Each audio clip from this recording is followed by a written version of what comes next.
स्वयंसिद्धा, जागर तिच्या कर्तृत्वाचा. 7व्या इयत्तेत असतानाच तिला आकाश खुणावत होतं. स्वप्नांवर दृढ विश्वास असलेली ती सर्व अडथळे पार करत जिद्दीने पुढे पावलं टाकत राहिली आणि अखेर एके दिवशी तिने गगनभरारी घेतलीच. या खानदेशी कन्येचा जळगाव ते नासा हा प्रवास निश्चितच प्रेरणादायी आणि अवर्णनीय आहे. या महाराष्ट्र कन्येचे नाव आहे अनिमा पाटील साबळे. सध्या त्या नासा या अवकाश संशोधन संस्थेत Orion spacecraft simulation lab manager म्हणून कार्यरत आहेत. याशिवाय विशेष म्हणजे परदेशात राहूनही त्यांनी आपली भारतीय संस्कृती पूर्णपणे जपलेली आहे. तर अशा या अवकाश कन्येच्या गगनभरारीबद्दल आपण आज त्यांच्याकडूनच जाणून घेणार आहोत. तर आज आपल्या स्वयंसिद्धा आहेत सामान्य ते असामान्य असा प्रवास साकारणाऱ्या अनिमा पाटील साबळे यांना आमचा मानाचा मुजरा.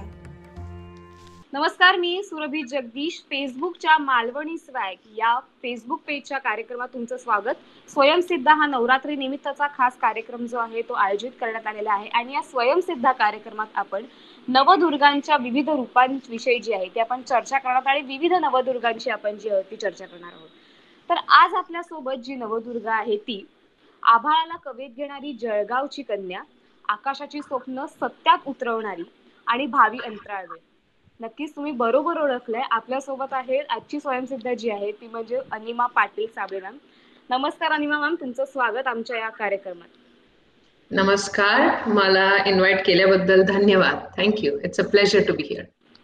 ओके मॅम, आमचा एक पहिलाच प्रश्न जो मोस्ट ऑफ सगळ्यांनी तुम्हाला विचारला असेल तरी पण आम्हालाही जाणून घ्यायचंय तो म्हणजे वयाच्या 7व्या वर्षी तुम्ही हे भावी अंतराळवीर होण्याचं जे आहे ते स्वप्न पाहिलं होतं आणि 2012 मध्ये तुम्हाला नासा मधून फोन आला की तुम्हाला जॉईन व्हायचंय म्हणून.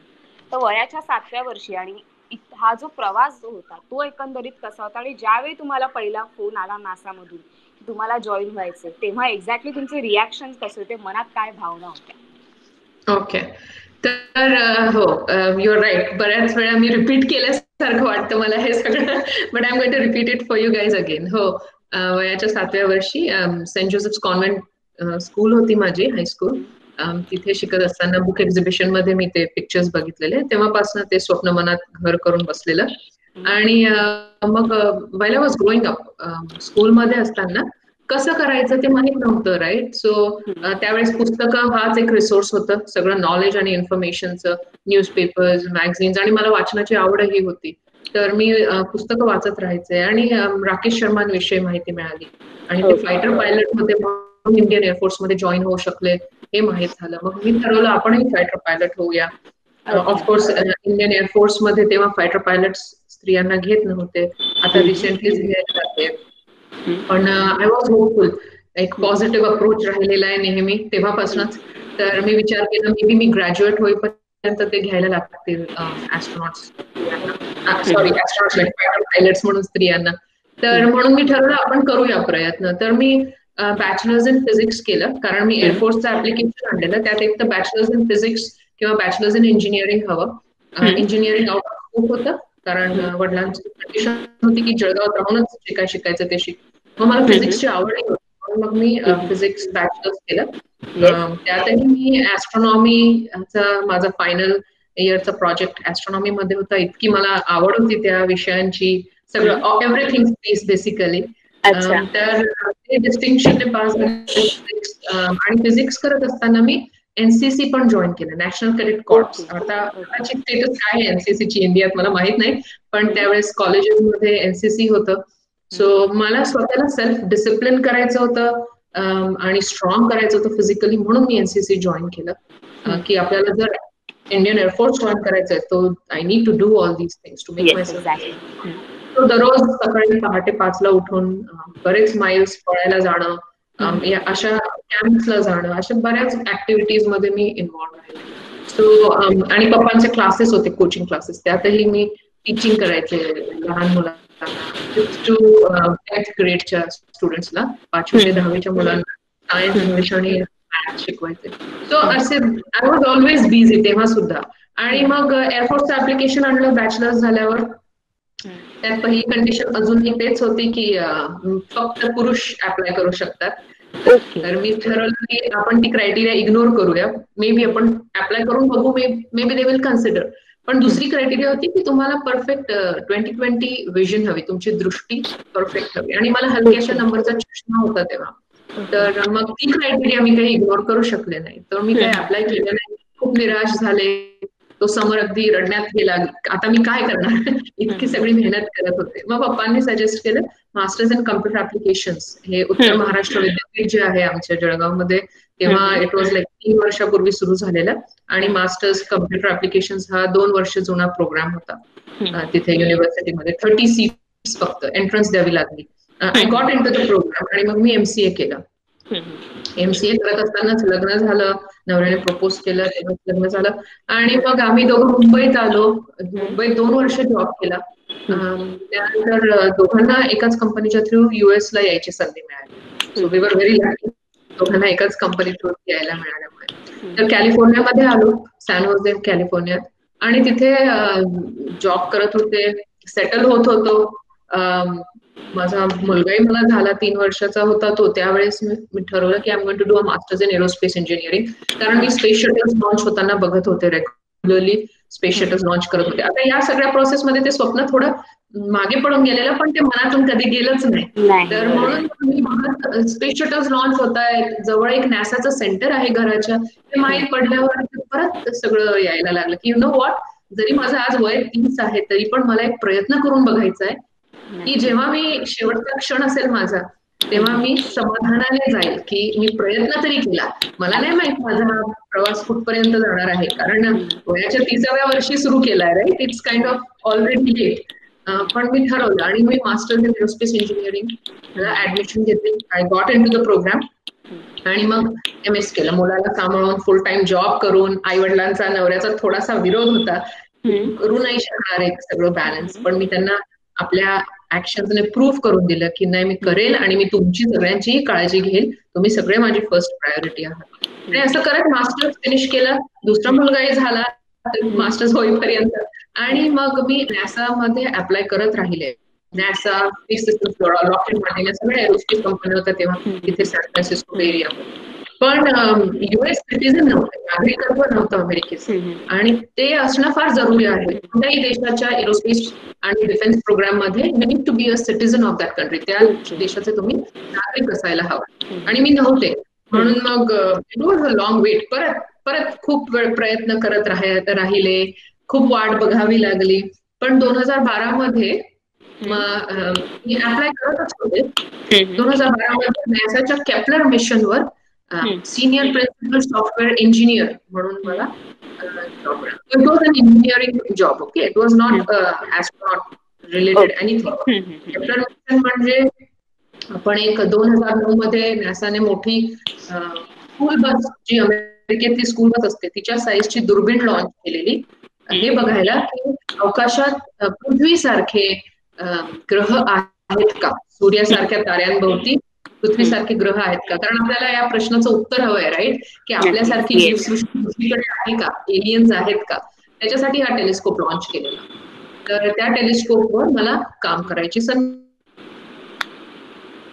मिळाली. तर 2012 ला पहिला, तेव्हा त्या हायरिंग मॅनेजरचा फर्स्ट क्वेश्चन होता की तू US सिटीझन आहे का. मी म्हटलं मी अजून नाहीये, पण एका महिन्यात होणार आहे. आणि मग म्हटलं ओके, मग इंटरव्ह्यूसाठी एकच इंटरव्ह्यू झाला. त्यांना माझं एरोस्पेस आणि सॉफ्टवेअरचं बॅकग्राऊंड आवडलं. जवळजवळ 10 ते 12 लोकांची टीम होती, सायंटिस्ट, इंजिनियर, मॅनेजर. ते बॅकग्राऊंड आवडलं आणि सो तेव्हाच्या तेव्हा मला ती पोझिशन मिळाली. So it was just a matter की माझ्याकडे सगळे क्वालिफिकेशन्स होते, तरी मला 3 ते 4 वर्ष सारखा प्रयत्न करत राहावा लागला, कारण ते एक क्वालिफिकेशन नव्हतं की मी US सिटीझन नव्हते. सो तसा हा प्रवास झालेला आहे. आणि मग तेव्हापासून I been NASA, not directly. So नासाचे 2 प्रकार असतात. एक सिव्हिल सर्वंट असतात तुम्ही, म्हणजे तुम्ही डिरेक्टली असतात, जे खूप रेअर संधी मिळते, कारण सिव्हिल सर्वंट हा खूप छोटा ग्रुप असतो. आणि नासा मोस्टली कॉन्ट्रॅक्टर्स हायर करते, म्हणजे दुसऱ्या कंपन्या असतात जे नासाला एम्प्लॉईज पुरवतात.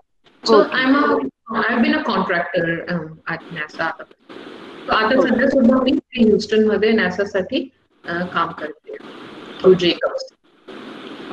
पण नासामध्ये काम करताना तुम्हाला काही अडचणी आल्या असतील, तर त्या कशा पद्धतीच्या अडचणी होत्या आणि तुम्ही त्यावर कशा पद्धतीने मात केली असेल, म्हणजे त्या काही फॅमिली थ्रू असतील किंवा ऑफिसमध्ये तुमच्या काही होत असतील, तर त्या कशा प्रकारच्या काही अडचणी होत्या आणि कसे तुम्ही टॅकल केलं त्यांना एकंदरीत? तसं बघितलं तर नासामध्ये डिरेक्ट काम करताना असं बऱ्याच अडचणी नाही आलेल्या आहेत. फक्त एकच असतं की आपण काय म्हणतो ते ब्राऊन स्किन राईट आपलं आपण जे रेसिझम म्हणतो ते खूप असं मोठ्या प्रमाणात नाही, पण थोड्या प्रमाणात सगळीकडेच फेस करावं लागलेलं आहे. ओके. की तुमच्याकडे थोड्या वेगळ्या दृष्टीने बघितलं जातं. काही लोक, बरेच लोक, मेजॉरिटी पीपल जे आहेत नासामध्ये ते सगळे खूप फ्रेंडली आहेत, आउटगोईंग आहेत आणि तुम्हाला ऍक्सेप्ट करतात. पण काही लोक असेही असतात की जे खूप रूड वागतात. असं पॉझिटिव्ह वाईब मिळत नाही त्यांच्याकडनं. तुम्ही किती पण हसून बोलाल, सगळं चांगलं कम्युनिकेशन करण्याचा प्रयत्न कराल, पण तसा रिस्पॉन्स येत नाही. मग तेव्हा थोडं वाईट वाटतं. आणि ते फक्त मध्येच आहे असं नाही. जेव्हा मी त्याआधी सॉफ्टवेअर इंडस्ट्रीमध्ये होते तेव्हाही माझे अनुभव आलेले आहेत. पण मोस्ट ऑफ द टाइम मी माझ्या जॉब व्यतिरिक्त जे केलेले आहेत, जे मी म्हणते त्याला, जसं बिंग कमांड 2 अॅनालॉग किंवा मग काही जे सायंटिस्ट ऍस्ट्रॉनॉट कॅन्डिडेट आहे मी प्रोजेक्ट पॉसम साठी, हे माझ्या जॉबच्या व्यतिरिक्त आहे. त्याच्यासाठी मी जे तिथे मला जास्त असे अनुभव आलेले आहेत. कारण असं झालेलं आहे की मी काही लोकांपेक्षा थोडं माझं 5-10 वर्ष वय जास्त असल्यामुळे, तसे सेक्स, एज रिलेटेड इश्यूज, त्यानंतर फिमेल असल्यामुळे सेक्सिस्ट इश्यूज लोकांचे, रेसिस्ट असे बरेच प्रकार येतात अनुभव. पण यातनं शिकायचं आणि पुढे जायचं, असं मी स्वतःला सांगते की याने खचून नाही जायचं. इव्हन इंडियात असतानाही हे झालेलं ऍक्च्युअली. जेव्हा मी बेस्ट म्हणून सिलेक्ट झाले, मुंबईमध्ये होता हा आणि महाराष्ट्रातनं सगळ्या कॅडेट्स आलेल्या, आणि ती 26 जानेवारीची जी परेड असते ती खूप मोठी डील होती त्यावेळेस.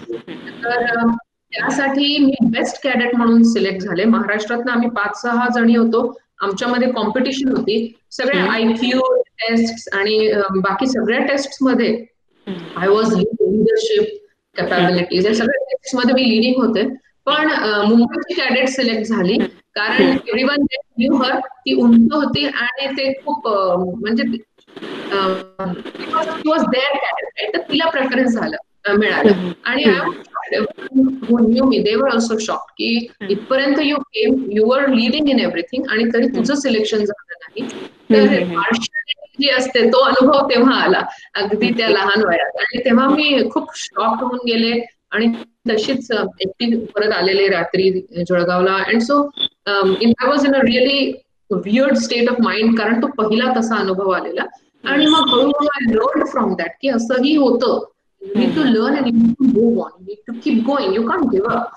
असे बरेच लोक येतील, बरेच अडथळे येतील. तर तेच मला अनुभव असे जे आले त्यातनं मी शिकत गेले आहे आणि पॉझिटिव्ह अप्रोच ठेवला आहे की तो माझा प्रॉब्लेम नाहीये, तो त्या लोकांचा प्रॉब्लेम आहे. मी आपलं कर्तव्य करेल. जसं मी कमांडर होते 2 मिशन्स, राईट, तेव्हाही हे अनुभव आले. जे माझ्यासोबत क्रूमेट्स होते त्यांना ते पचलं नाही की ही ब्राऊन लेडी आहे आणि आपल्यापेक्षा 2-1 लोकांपेक्षा मी लहान होते, बाकी 2 माझ्यापेक्षा लहान होते. तर त्यांना वाटलेलं की त्यांचं सिलेक्शन होणार कमांडर म्हणून, पण माझं झालं. तर ते व्यवस्थित didn't go well with them.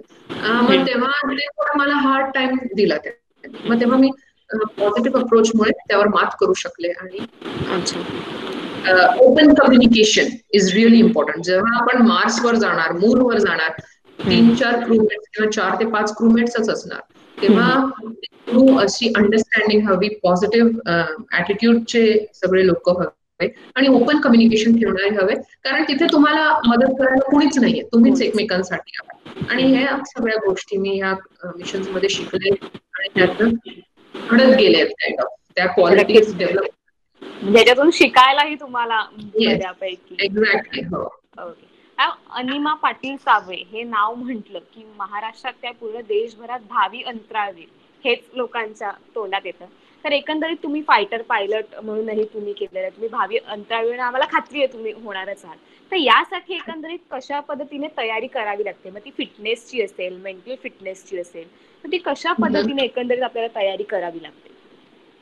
तर ऍस्ट्रॉनॉट बनण्यासाठी सगळ्यात आधी जे आवश्यक आहे ते म्हणजे गुड सॉलिड एज्युकेशनल क्वालिफिकेशन. आता मी नासाचं सांगते. ऑफकोर्स भारतात सुद्धा आता ऍस्ट्रॉनॉट्स आपण लॉन्च करणार आहोत, राईट. पण इंडियाचा प्रोग्राम खूप नवा आहे, नेसेंट स्टेजेस मध्ये आहे, राईट. तर इंडिया सगळ्यात आधी फायटर पायलट्सला लॉन्च करणार, जसं नॅसाने सुद्धा केलेलं. कारण फायटर पायलट्स जे असतात, टेस्ट पायलट्स जे असतात, त्यांना वेगवेगळे एअरक्राफ्ट फ्लाय करायची सवय असते. सो स्पेसक्राफ्ट हे कम्प्लिटली न्यू असणार आहे इंडियाचं. No one has flown it. So test pilot are the best people to fly that. तर तुम्हाला अंतराळवीर व्हायचं असेल तर सगळ्यात सोपा मार्ग म्हणजे become a test pilot. It's not सोपा, पण डिरेक्ट पाथ.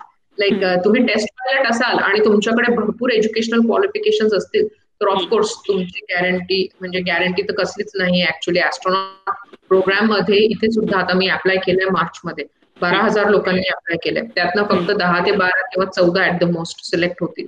तर प्रत्येक ऍप्लिकंटची अपॉर्च्युनिटी 0.001% आहे प्रोबॅबिलिटी सिलेक्ट होण्याची. म्हणजे मी इतकी क्वालिफाईड आहे, पण अजून बरेच क्वालिफाईड लोक आहेत, राईट. आणि त्यातले बरेच मिलिटरी बॅकग्राऊंडचे असतात. 50 ते 60% जे असतात 10 ते 12 ऍस्ट्रॉनॉट्स जे सिलेक्ट होतात त्यातले more than 50 to 60% are from military background. Okay. तर जसं इंडियाचं म्हणते टेस्ट पायलट्स यासाठी हायर होतात to fly the new spacecraft. आता नॅसा पण मून आणि मार्सवर जे स्पेसक्राफ्ट पाठवणार आहे ओरायन, ते सुद्धा फ्लाय करण्यासाठी टेस्ट पायलट्स लागणार आपल्याला. तर test pilots is one route. You can become a test pilot. Second thing is जर तुम्ही मिलिटरी बॅकग्राऊंड मधले नसाल, सिव्हिलियन्स असाल जसे मी आहे, तर मग तुमच्याकडे एज्युकेशनल क्वालिफिकेशन भरपूर हवे. जसं नॅसाचा प्रोग्राम आता मॅच्युअर झालाय ऍस्ट्रॉनॉट प्रोग्राम, राईट. सुरुवातीला नॅसाने सुद्धा मून वर जेव्हा पाठवले Apollo missions, mercury, Gemini, Apollo या सगळ्या मिशन्स मध्ये जे ऍस्ट्रॉनॉट सिलेक्ट झालेले ते सगळे टेस्ट पायलट्स होते. ओके. तर पण त्यानंतर मग जसा प्रोग्राम मॅच्युअर होत गेला तसं नासा सिव्हिलियन्सला सामान्य नागरिकांनाही घ्यायला लागलं, पण त्यांचेही क्वालिफिकेशन जबरदस्त असतात. तुम्ही बघाल PhDs असतात सगळे आणि एक्सपर्ट्स असतात त्यांच्या फील्ड्समध्ये. काही असतात ज्यांच्याकडे मास्टर्स असतात पण they are really experienced in their field. तर तसं बॅकग्राऊंड बनवायला हवं. तो सगळ्यात पहिले तुम्ही ते करायला हवं की एक एज्युकेशनल फाउंडेशन बनवायचं सॉलिड. नॅसामध्ये ऍस्ट्रॉनॉट बनण्यासाठी ऑफकोर्स इंजिनियर बनण्यासाठी किंवा ऍस्ट्रॉनॉट बनण्यासाठी अमेरिकन नागरिकत्व असणंही जरुरी आहे.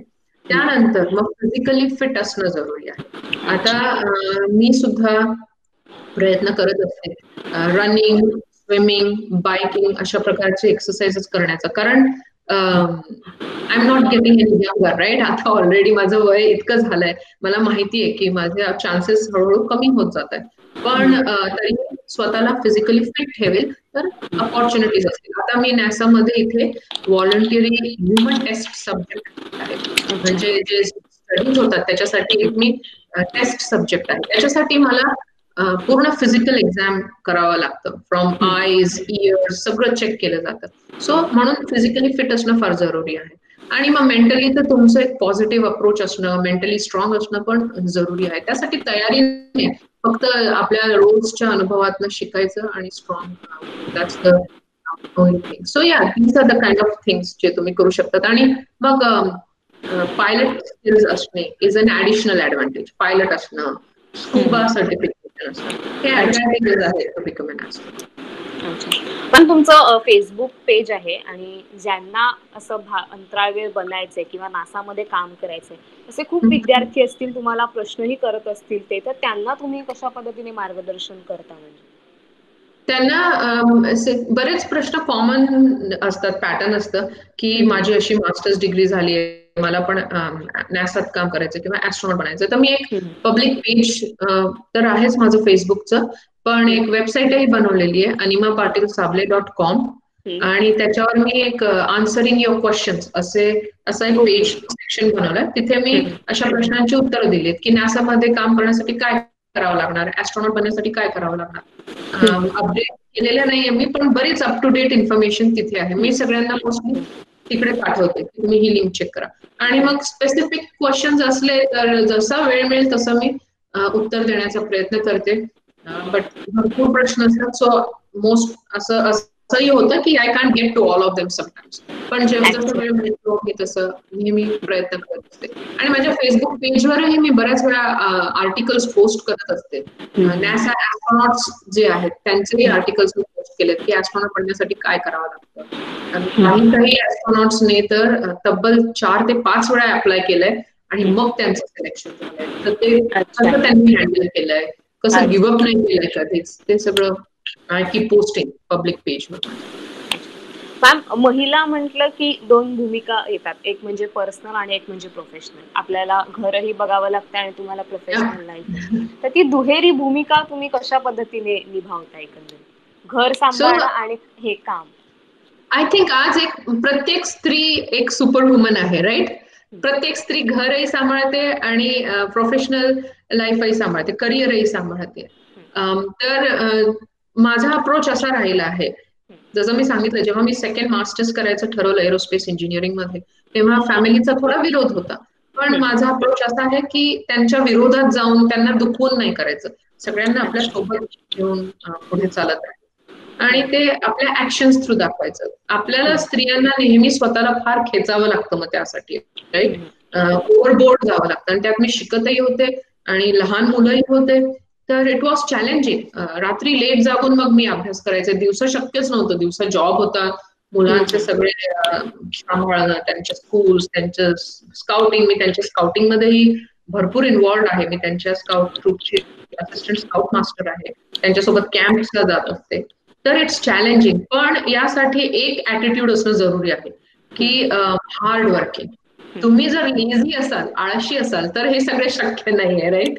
सो एक हार्डवर्क करण्याची जिद्द आणि न थकण्याची, आणि येस, मला हे करायचंच आहे, जिद्द असणं जरुरी आहे आणि ते सगळं व्यवस्थित होतं. तर मी सांगते एक उदाहरण. मी केपलर मिशनवर काम करत असताना माझं ऑफिस 1 तासावर होतं. त्याच्या आधी मी ओरॅकल मध्ये काम करत होते, जे ऑफिस 10 मिनिटावरच होतं आणि 4 दिवस आम्ही घरून काम करायचो तेव्हा. पण फ्रॉम दॅट सिच्युएशन मी रोज 1 तास ऑफिसला पोहोचणे, 1 तास ऑफिसवरनं परत येणे, असे 2 तास कम्युट मध्ये जाण्याचं ठरवलं, बिकॉज मला नासासाठी काम करायचं होतं. पण मग मी काय करायचंय, आणि मुलांच्या शाळा, ते दोघं अगदी लहान होते तेव्हा, मग मी काय करायचे, 4ला उठायचे पहाटे. 4ला उठून जेवण बनवायचे, सगळ्यांचे डब्बे पॅक करायचे, ब्रेकफास्ट बनवून ठेवायचे. तर सगळं त्यांचे कपडे वगैरे काढून मग 6 पर्यंत ऑफिसला पोहोचायचे. कारण जर मी उशीर केला असता तर मी 2 तास ट्रॅफिक मध्ये अडकून पडलेले असते. म्हणून मग मी हा एक शेड्यूल ठरवून घेतलेला मॅनेजमेंट सोबत माझ्या, की मी 6 ते 2 काम करेन. 2ला मी तिकडून निघायचे, 2:30 पावणे 3 पर्यंत घरी यायचे, तेव्हा मुलं शाळेतनं घरी आलेले असायचे, मग त्यांच्यासोबत बाकीचा दिवस स्पेंड करायचं. असं स्वतःला अडॅप्ट करावं लागतं. तेव्हा नवऱ्याचं म्हणणं होतं, नाही मी नाही एकटा ड्रॉप करणार मुलांना, सकाळी तू निघून जाशील ऑफिसला. मी म्हणलं, अरे पण मी पिक करणार आहे ना, आणि हे आपल्यासाठी वर्कआउट होईल, ट्रस्ट मी. आणि असं म्हणजे एखाद महिना गेल्यावर मग ही स्टार्टेड नोटिसिंग की okay, this is working out. So असं नेहमी होतं की आणि आपले नवरे कसे असतात, इंडियन नवरे, आजकालचे नवरे वेगळे असतील, आय एम शुअर, पण आमच्या वेळेसची जनरेशन आता हळूहळू अडॅप्ट झाली आहे या गोष्टीला की oh yes, we need to pitch in also. पण आधी माझ्या नवऱ्याचंही नेचर तसं होतं, ही वॉज व्हेरी कन्झर्वेटिव्ह, की मी का करायचं, हे तुझं काम आहे.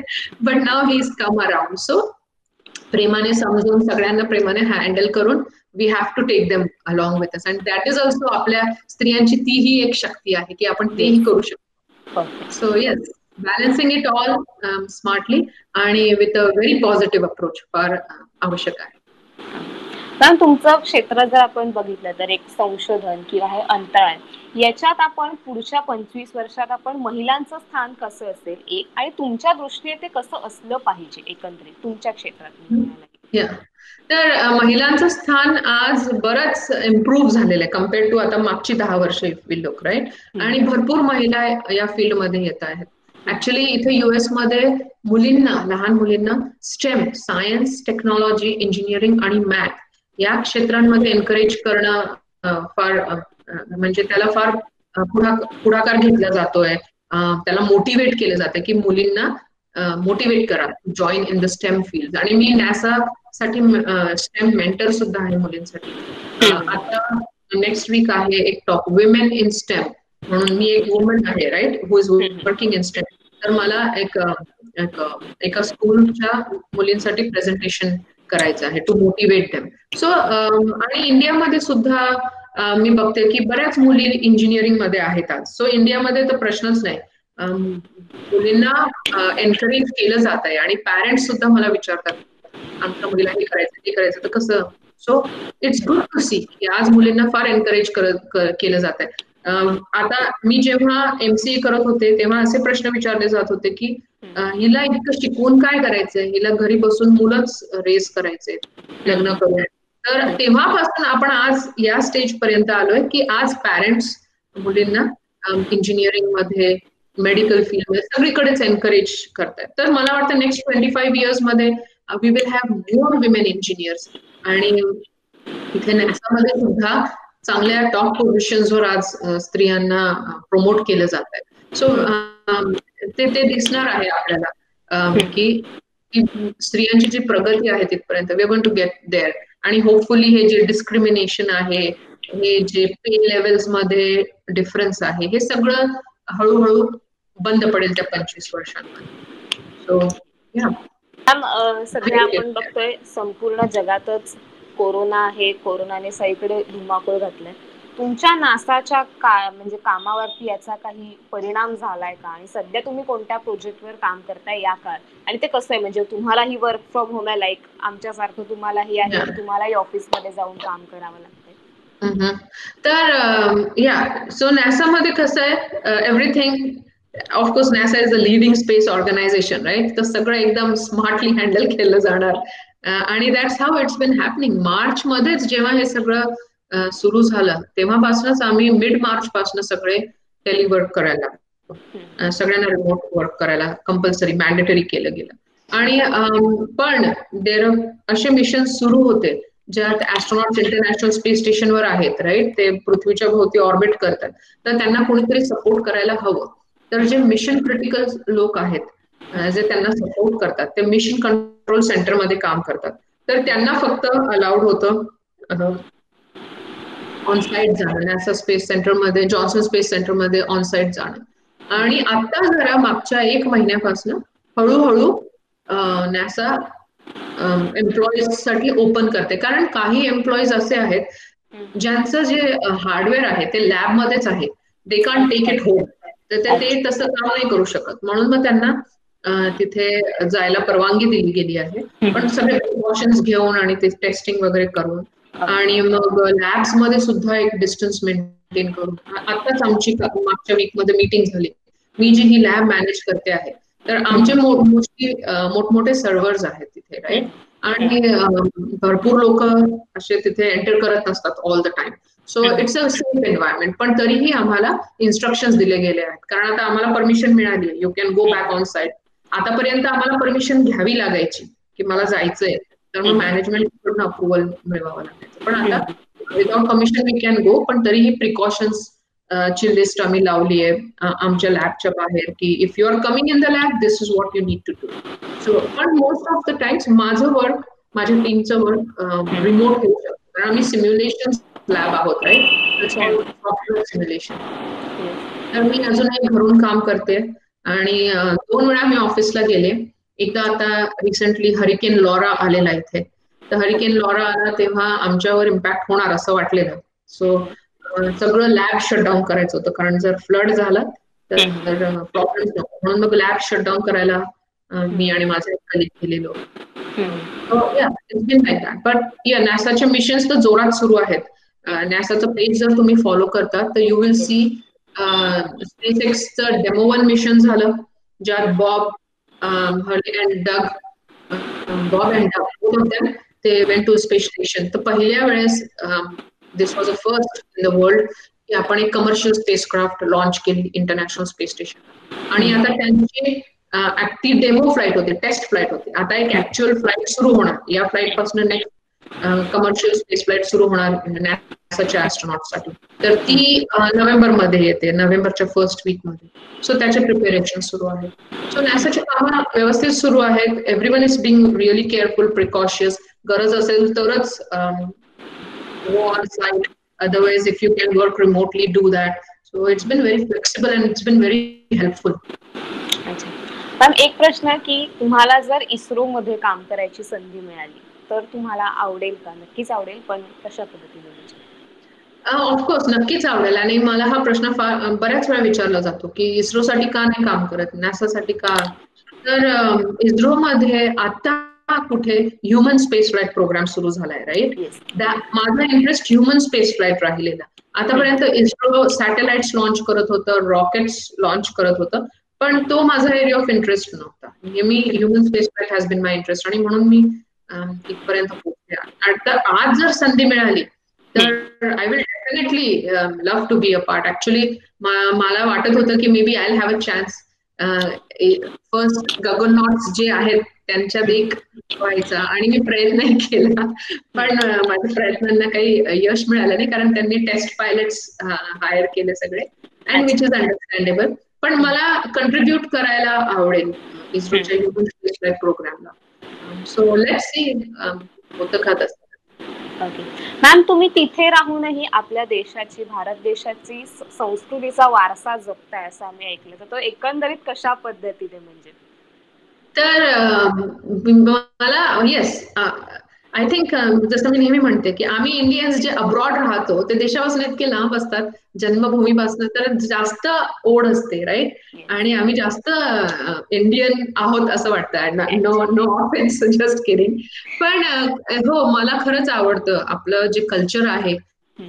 ते ते फार वेगळं आहे, आणि ते जोपासणं फार जरुरी आहे असं मला वाटतं. तर 20 वर्ष झालेत आम्हाला US मध्ये, आणि 20 वर्षापासून आम्ही 10 दिवस गणपती बसवतो. माझी इच्छा होती, तेव्हा मुलं नव्हते जेव्हा आम्ही बसवायला सुरुवात केली, पण माझी इच्छा होती की जेव्हा मला मुलं होतील त्यांना ते इंडियामध्ये जे वातावरण असतं गणपतीच्या वेळेस तसं एक्झॅक्ट नाही करता येणार, पण मला जेवढं जमेल तेवढं करायचंय.